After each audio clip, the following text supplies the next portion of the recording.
Hi, my name is Tim Lane and I'm going to talk about packing fraction. So, packing fraction is simply defined as the volume of the atoms divided by the volume of the unit cell. This simply breaks down to how much is in a given shape. We're going to talk about cubes today because that's what we use in physics and that's what I know. So we're going to use the simple cube and the body-centered cube. So from here, we'll talk about the simple cube first. So in the simple cube, you get something that kind of looks like this. You have 4 atoms, one in each corner. They're all the same size. I just suck at drawing. And you take the centers of each and you connect them. Well, that's what we define as our unit cell. And it's our shape that we're going to use. We're going to use a cube. That's why it's fractions of cubic structures. So here, you see that it's from the center out, so you're going to have the radius here. And that's going to be helpful later when we actually define our volume of our structure and the volume of the atoms in the cell. So first off, we're going to start, I'm going to explain what this actually looks like. It's hard to imagine up here when it's not in 3D, so I've made a structure here.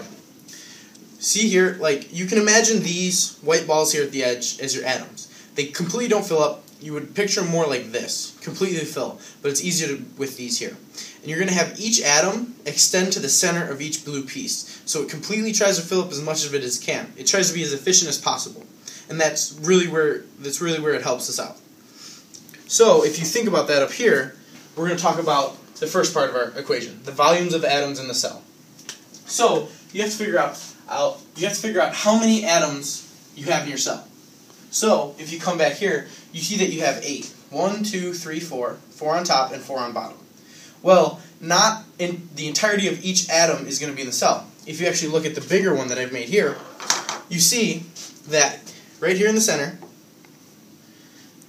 if this were to expand out to the centers of each cell, it would actually be an 1/8 in each cell, contributing to all 8 cells. And that is where our top equation comes in. So you have the volume of the atom in a cell.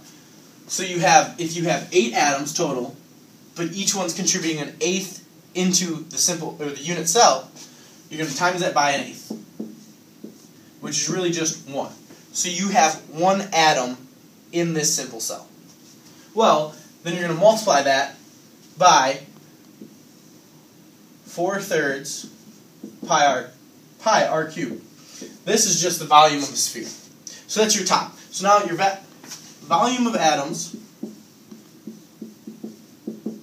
in your cell is just equal to 1 times 4/3 pi r cubed, or 4/3 pi r cubed.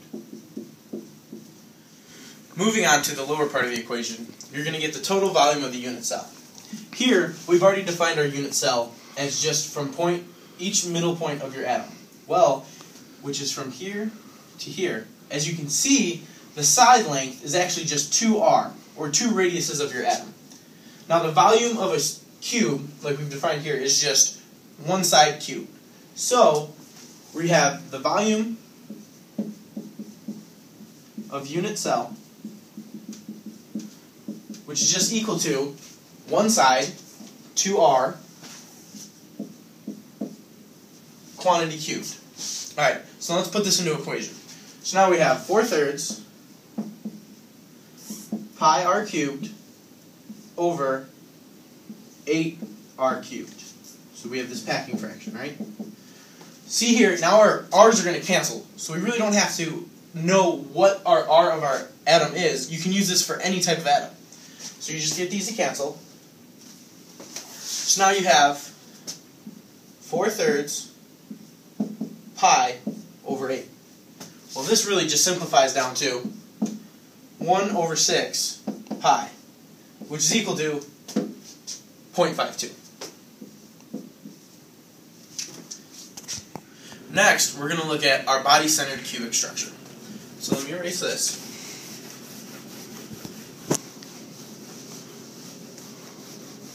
And now I'm going to draw something similar to the simple cubic, but a little different. So, we're going to start with a square, and we're going to throw atoms on the corner, not touching like we had before. the thing about the bodied center that makes it different from the simple cubic is in its name, bodied centered. You have an atom right in the middle of the body, touching all four corners, making your structure. So, that is the model there on 2D, so we'll kind of go to 3D now. I have here a 3D model of what a body-centered cubic would look like. You have your 8 atoms on the corner with your 1 atom suspended in the middle. If you kind of look, you can see that all these yellow pieces are the same length, putting it right in the middle. So, that middle section is really just made up of 3 atoms touching end to end like this. So, from here, you can say that your body diagonal is actually 4R, because you have 1 radius, 2 radius, and then you have 1 diameter, or 2R. This is going to be useful in finding the volume of our unit cell later. So now, going back to the first part of our equation, we need to find the volume of the atoms in the structure. So as we did before, like in our simple cubic, we have the 8 that are on each corner contributing to an 1/8 in the cell. We'll start with that. So we have 8 times your 1/8, 1/8.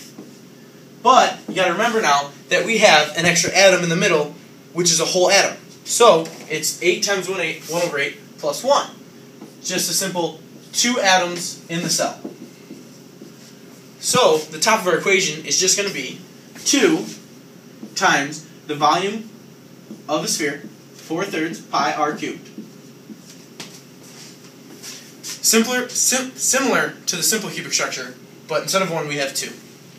Moving on to the bottom part of the equation, we're looking for the total volume of the unit cell. So, over here, we're going to define our side as A. This is going to help us relate A to R. Because like before, we have to get rid of this R cubed. Because we want this equation to work for any atom, not just for a specific one. So, drawing it in 3 dimensions,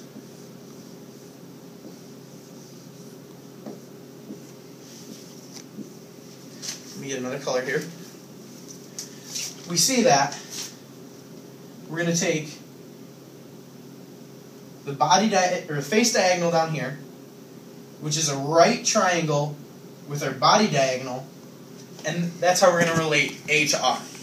So for starters, we know that this side is A, and this side is A.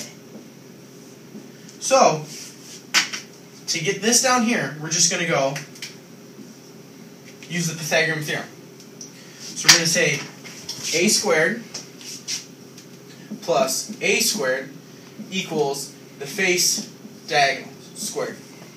Or 2A squared equals the face diagonal squared. Now, we're going to go and use this to find our find our relationship between A and R. So I'm just going to erase this right now, and I'll move it to the side. So we have our face diagonal squared equals 2A squared. So now we're going to use this side, which is A, this face diagonal that we just found, which we know is 2A squared, to get this body diagonal. So we have A squared, this side, plus 2A squared, which is this face diagonal, equal to our body diagonal squared. So we have A squared plus 2A squared, which is 3A squared, which is equal to our body diagonal squared, square root, and we get our body diagonal is equal to root 3A. But from previously we did before and our 3 atoms touching, we know that our body diagonal also equals 4R. So really we have root 3A is equal to 4R, or A equals 4R over root 3. Now we have our relationship between A and R, and we can finish the volume of our unit cell. Let me erase this. Or you write A. So we have A over here is equal to 4r over root 3. So now we need the volume of this cell. And we know A as a volume of a cube is just going to be A cubed. So we put it in over here. We have 4r over root 3 quantity cubed. This is what our packing fraction equals. So, using algebra, we get this to equal root 3 pi over 8. Ooh. Or this is equal to 0.68. So now that I've shown that the bodied centered cubic structure and the simple cubic structure have two distinct packing fractions, bodied center having a packing fraction of 0.68 and the cubic structure having a packing of 0.52, we can show that the bodied centered cubic packs atoms into its unit cell more efficiently.